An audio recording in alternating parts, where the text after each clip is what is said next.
Yeah, well, first and foremost, guys, good morning. First time on the show. I've spoken to Cundy before, but there's only so much you can take from him, isn't there? So I thought I'd Simon Jordan. You're welcome with us. No, guys, it was quite remarkable yesterday, and in a sense, the result it was a bit like being shook up in a time capsule. It's a result you probably would have associated more with the Liverpool of the last season. The only thing I would say is, Gary Neville made the point on Sky Sports. Now, I respect Gary. Even as a Liverpool fan, I respect Man United. I think Man United and Liverpool are the two biggest custodians of English football. Martin's team, Arsenal, not far behind in that league. But what I will say is he described that result as... what was the word he used, Simon? Can you remember? He said it was a freak result, didn't he? I can see where he's coming from, and I would call it uncharacteristic in terms of what we've seen from this season and the resurgence that Man United have shown under Ten Hag. But it's not a freak result because we know Liverpool are capable of those performances. Okay.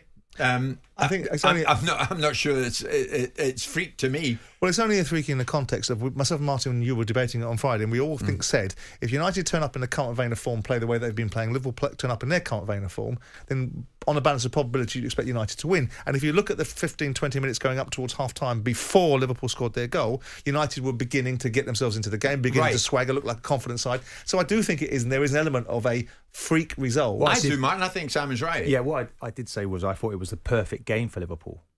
What better way to try and reinvent your season, get back on in the right direction, Jim? It was perfect. For Manchester United, simply wasn't. They were there, weren't they? We were being told with a medal round their necks, they'd now play with the confidence of champions. Well, that didn't happen. It didn't happen. And there is a tremendous rivalry between these two clubs, isn't there? Where they just hand the baton over to one another, really, because Liverpool went for many years without winning a Premier League, and Manchester United seemed to win all before them. Your Arsenal might intercept that batten now, Martin. It's looking good for them. Well, Dom's a big Liverpool fan who's been waiting patiently. What do you want to say, Dom? Good morning.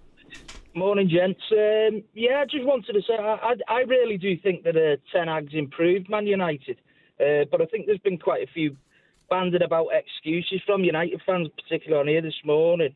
I'm just waiting for the green and gold scarves to come out now. They were ultra confident going into this, and honestly, I thought they'd turned into prime Barcelona. They've had a good run in that, but I think that's all it's been. But I think, there was even talk of the quadruple last week, wasn't there? So there was. I don't know about that now, but the point I wanted to make really was, I think Liverpool are looking better in terms of work rate. I mean, under all the success, I've said it on here before, under all the success, Liverpool haven't really relied on quality in midfield.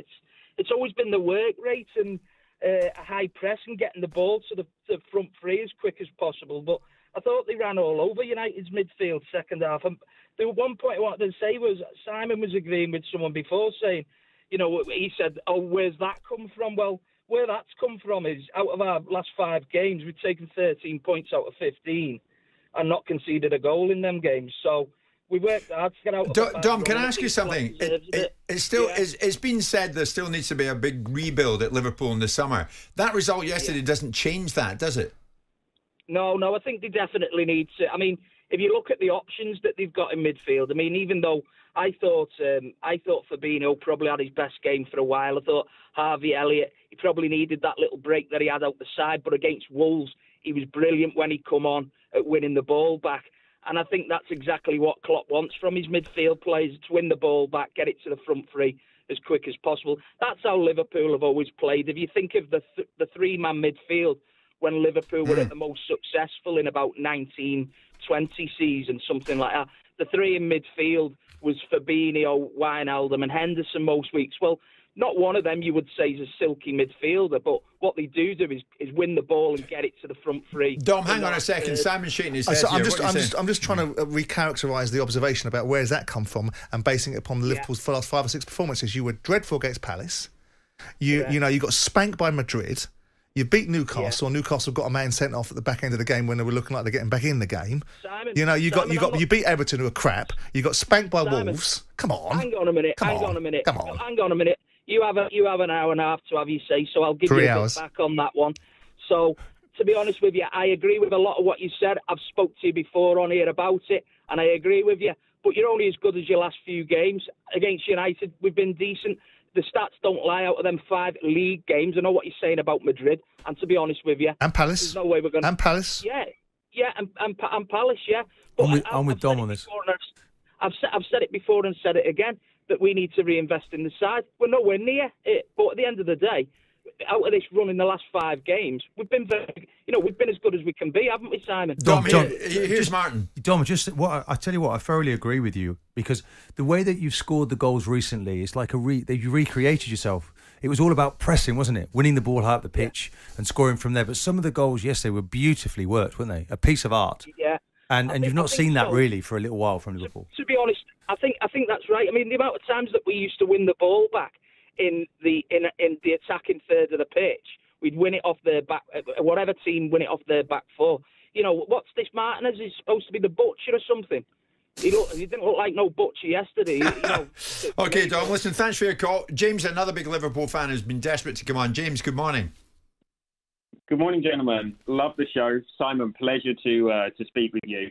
Thank you. I just wanted to say, it's the first half an hour had been all Manchester United. And I just wonder where the conversation would have gone had Manchester United have won 7-0 themselves. It would have just been, it's always about the perennial poster boys of Manchester United.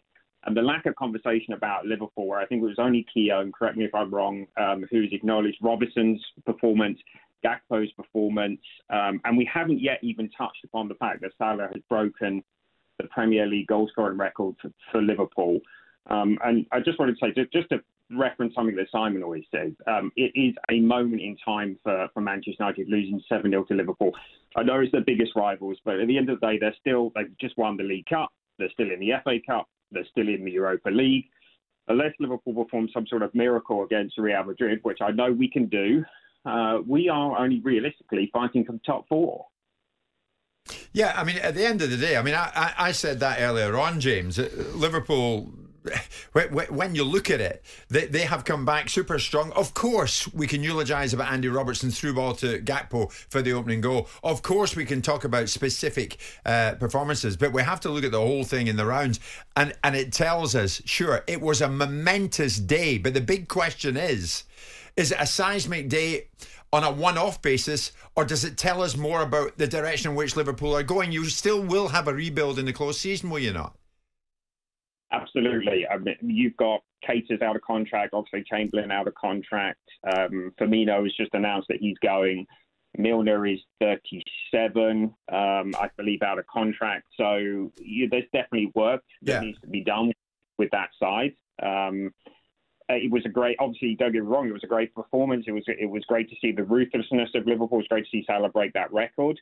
But there's clearly investment and changes that need to be made in the squad in order for that squad to evolve. Sure, James. I mean, it's a moment in time, Simon, isn't it? Like, it was a moment in time when City hit United for 6 in their own backyard. Yeah, it's a moment in time on the back of winning four Premier Leagues out of the last 5 years. But the point of this is that Liverpool are going to win 4th spot this year, at the very best. That's what Liverpool are going to win. Well, Man United may well win the Europa League. They may well win the FA Cup. They've won the League Cup. So whichever way you cut and slice and dice it, nobody, when the season started and Souness was talking about Liverpool kicking on, no one saw this midfield problem they've got. No one expected Liverpool to be having to come up and have a rearguard reaction to the season they brought upon themselves by getting knocked out of the Champions League, getting knocked out of all the cup competitions, and now the only thing they can win is 4th. No, that's right. I mean, I think it's worth saying as well, James. Let's see what this does to Liverpool in terms of do they get above themselves a little bit? I'm just looking at the fixture list, and they've got Man City to play, they've got Chelsea to play, their 2 next league games coming up after Bournemouth. Yeah. So there's some really big games in the distance there, and that's of course